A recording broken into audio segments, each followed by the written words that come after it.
That's a good question. And I think, Jonathan, that complexity seems to be quite high from the outside perspective, because you have a federal authority, you have a state level authority, and from a perspective where you don't know the system of a federal and a state level regulation, this seems to be complicated at instance and at the first glance.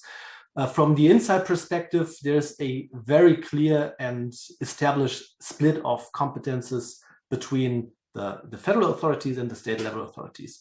So at the federal level, you have the Federal Opium Agency, which is supervising anything which is relating to narcotic drugs, not only cannabis, but any kind of opioids, morphines, etc. And you have the Cannabis Agency, which is in the sole competence and responsibility of supervising the German domestic cultivation. So this is the only thing that they do. They take care of the cultivation, of the distribution of the German products, nothing else. So this is firstly important to understand. And on the federal, on the state level, you have the several different authorities that are all supervising the local businesses of the wholesale distributors. They take care of wholesale distribution authorizations, manufacturing import authorizations, GMP and GDP certifications. So they are focusing on quality.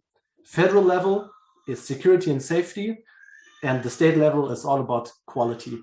And if you understand those two principles, it's quite easy that what everyone is doing in the system. If it's about how to build relationships, our key learning is that always be transparent, always be open, and never try to hide something. If you're not sure about something, which is quite often in such a new industry, it's always good to ask questions. How do you see something?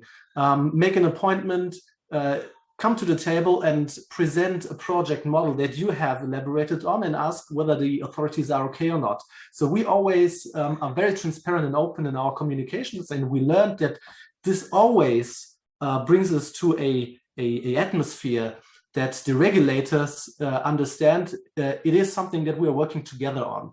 You're not fighting against each other. And this is, I think, key, at least from our perspective, in how to build a relationship.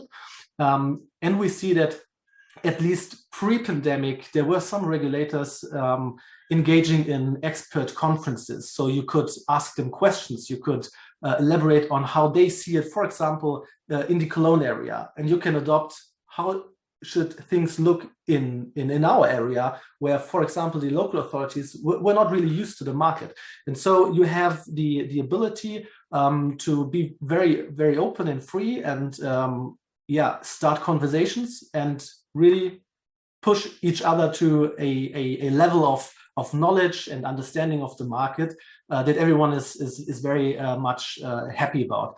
And there are some things I think where we were always deciding better to be more strict in your own process and how you classify, for example, products. There are people that would always say cannabis flowers should be a starting material or a active pharmaceutical ingredient. We always decided we will treat the product as a medicinal product, like a finished product, even if this might not be right, because this is imposing the higher regulations. This is stricter, and everyone would be happy with it. So this might be some pain relating to your processes, but it's easier to mitigate the risk that you find an auditor or inspector who's of a different opinion. And that's why I think, as I said, transparency, being open, and understand what you do, being on deep in your processes and in your understanding of GMP and GDP procedures.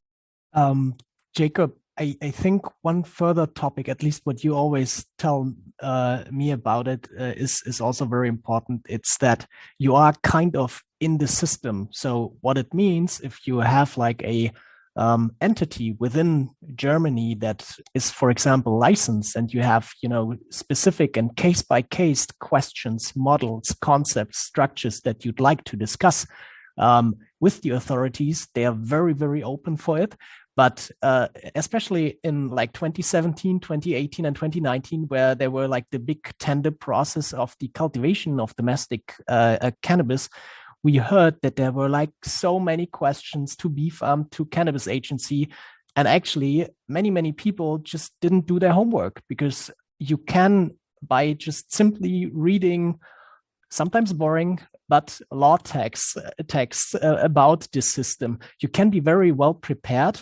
And then, you discuss with the authorities also with a certain or similar knowledge background without trying to understand the really basics. So this is probably another factor that should be considered. And as Jakob said, for us, it's really a success factor.